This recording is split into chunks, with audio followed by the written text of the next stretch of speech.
solver stops are also really great to do erosion and growth effects. I'll show you something that's pretty cool. We'll make a quick setup here. So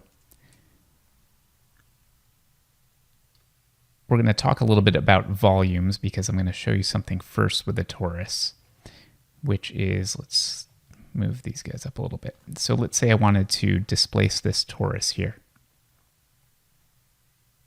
I'll put a mountain on it and we'll just make our element size quite small. We'll do a couple successive layers of this. So we'll do one more and we'll just offset this a little bit. So one thing you'll see is that we get a loss of resolution, right? This stuff is just displaced, but we get a lot of things where our volumes start twisting inside out and intersecting. And it's not really good for doing this kind of work. What works much better is to use volumetric tools. So we'll start setting something up that shows how to do this right now using VDBs. And this is part of the reason why I absolutely love VDBs, because they're so powerful at doing this kind of stuff. So we're just going to put down a solver here. And before the solver, what we're going to do is convert our object into a volumetric data format called a VDB. And so we just use a VDB from polygons to do that. And that converts it into this voxel data. As you can see, the resolution is very low. So why don't we dial this down to 0.03. And I'm going to want to fill the interior, but I'm going to show you something first that explains a little bit about VDBs and why we want to do this here. And it will talk about some problems we're going to have a little bit later down here. So if I put down a VDB visualize tree, dial this right into there. Let's turn this stuff off. I'm just going to turn on active voxels. I'm going to put a clip down. And we're just going to change this to the Z direction here. Okay. So this actually shows us what's happening in our VDB. Now let's turn off. Actually, that's good. So fill interiors off, although it's a little tough to see because our voxel density is quite high. We'll just turn this down for a little bit and see if that helps visualize it. Well, not really too easy to see here. If I dial it up, you can see, or you can probably see on your screen if you're following along. So you can see that this is hollow. We have this white area, and the white area shows our active VDB voxel data, and the red area shows our inactive voxel data. This is the area that exists in our VDBs, but it's not initialized to any values.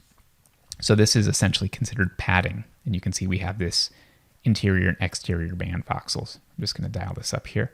So you can see when I increase my exterior band, we increase the amount of padding here. However, we're not actually increasing the volume. We're just increasing the amount of data that gets stored into this VDB format here. Typically, you want to leave this at 3 by 3. I'm going to show you how to deal with some of this other stuff here. So this is hollow on the inside, which is fine if we're only going to grow this object outward. But if we're going to erode this object inward, we need to have this filled. So I'm going to choose to fill the interior here. Now you can see we actually have data inside the interior. We're just going to leave this as is here because we'll continue to use this to double check some of our settings down here. And I'm just going to plug this right in to the output there. Plug our VDB into the first input, and we're doing pretty well. Okay, now going into our solver, we're going to displace this data. So I'm going to put down a volume VOP.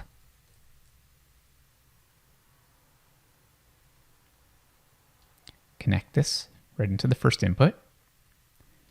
Go to our volume bindings. So auto bind by name. Our VDB has a name, and it's called surface.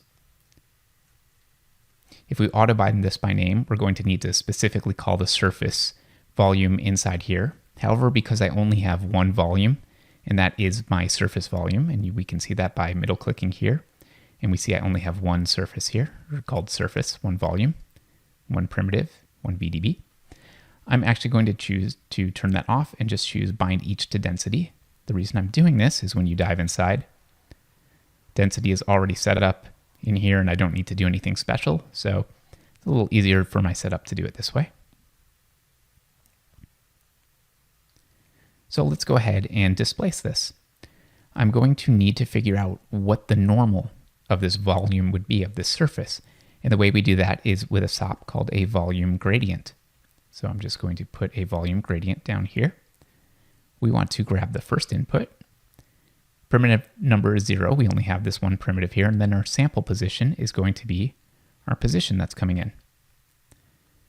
So one thing about VDBs is that it is reversed from standard Houdini volumes. So I need to negate this here. And then the last thing is I want to normalize it just to make sure it is a pure directional vector. So this is going to give it a vector with a unit length of 1. Now to displace, what we need is a direction and then a magnitude of displacement. So our magnitude is going to be some noise that we'll plug in here. We'll use some 4-dimensional anti-alias noise. So I'm going to just put an anti-alias noise SOP right here. And we need to make something come in here. I just want to choose 4D input with a 1D output. Now, because position is 3-dimensional, it's a 3-dimensional vector, we need to do a conversion here. So I'm just going to do a vector to vector 4. Plug this right into here, and that right into position. We will move this underneath just to keep our order of operations clear here. So we always want to multiply a vector by a scalar and not the opposite. So we are going to put a multiply here. So now we have a direction multiplied by an amplitude, and then we further are going to give us a controller here just for the scale of this. So we will call this scale. Promote all of these.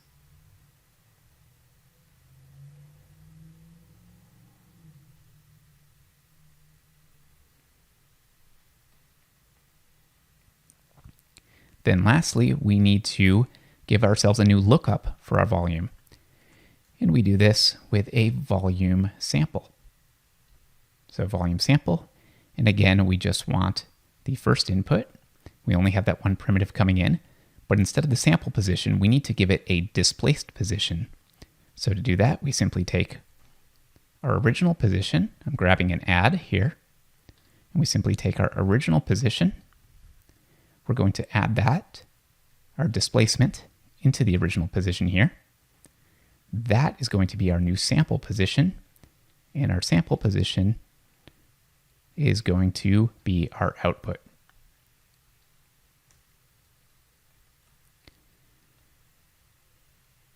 Now, if we dial scale up just a little bit, we can start to see some displacement happening. One thing I want to do is to make sure as well that we're only displacing in a positive direction. So I happen to know that our anti-alias noise gives us values between negative 0.5 and positive 0.5. So we're just going to put a fit here and fix that. So we'll just put a fit, slide it right in between, negative 0.5, positive 0.5, and that's going to be between 0 and 1. We'll make this scale go down just a little bit here, and we'll turn the frequency up quite a bit. We'll dial scale to, how about that, 0.03. So this would be enough, except we run into an issue here. And this has to do with what I was talking about with these active voxels.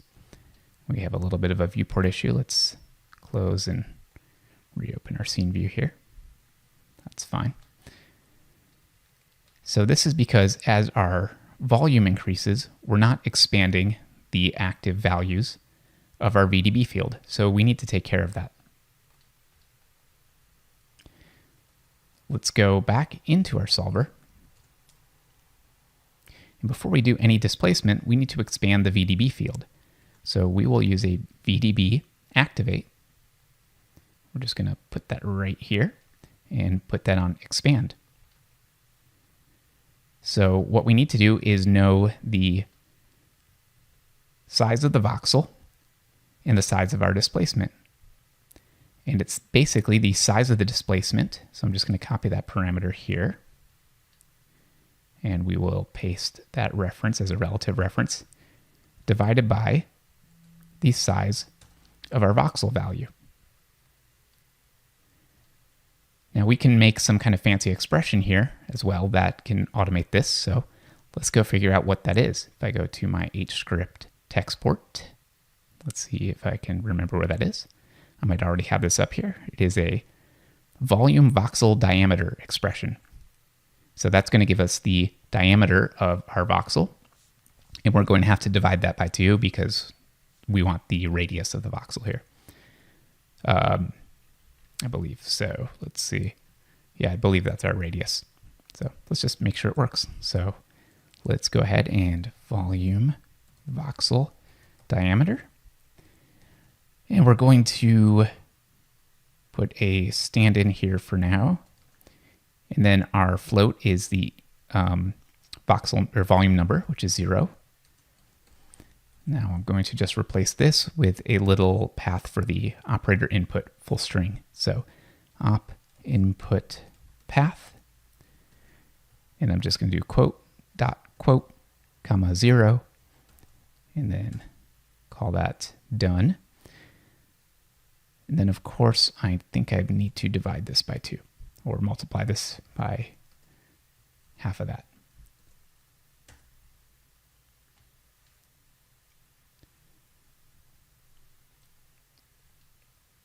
So let's go up 1 level and we'll see what happens. So we're not getting that clipping, but let's take a look at what's happening here.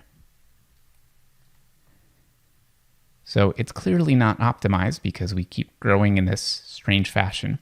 And what's going on is it's activating these voxels outward, but it's never deactivating and renormalizing here. So all we need to do to fix this is go back in here.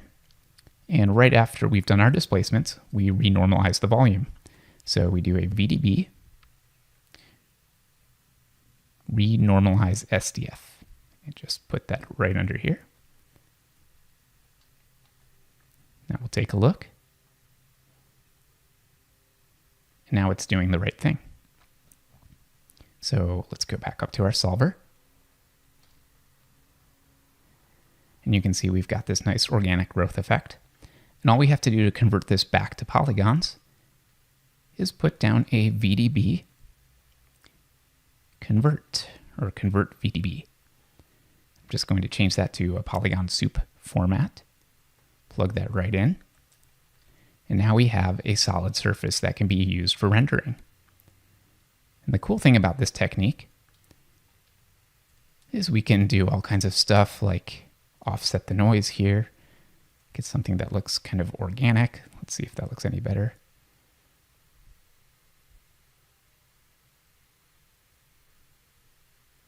Looks a little bit different. That's okay.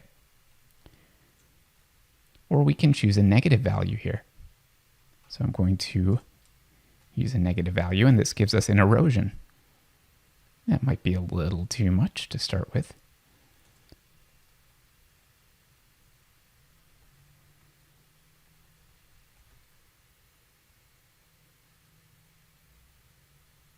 And let's make sure that we're not having an issue here.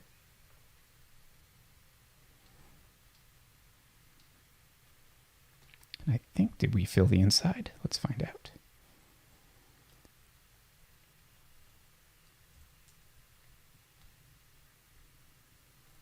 Potentially it's that renormalize as we're eroding inward. And that seems to be the issue here.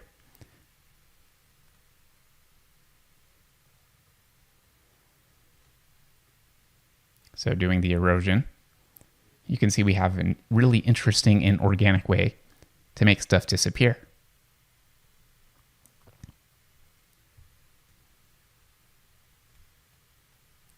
So that's one way to use the solver stop to get some really interesting effects in terms of erosion and growth. And of course, you can do tons and tons of different things with this. We can bias this in a direction. Ooh. Let's reset that. Let's find out what we just did wrong there.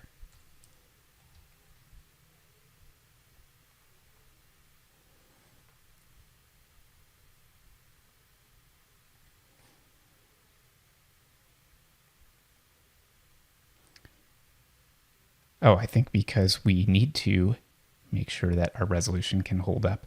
So I think that our value here is actually smaller than 1 voxel, which becomes an issue. Yeah, so as long as we're bigger than 1 voxel, that's the one thing that was causing that to kind of have a bit of an issue there, is that we actually weren't expanding because we were getting a value that was smaller than a voxel. So as long as we keep pushing 1 voxel at a time, we're pretty good. And of course, we can dial up or down our resolution. This will make it a bit slower. But you'll see we get a lot more detail out of this. Of course, I'm on a very slow laptop here, so this might take a bit of time. But we'll let it cook.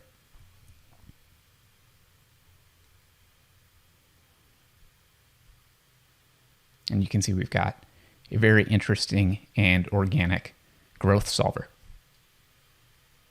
So we'll go ahead and save this file, and we'll move on to another example.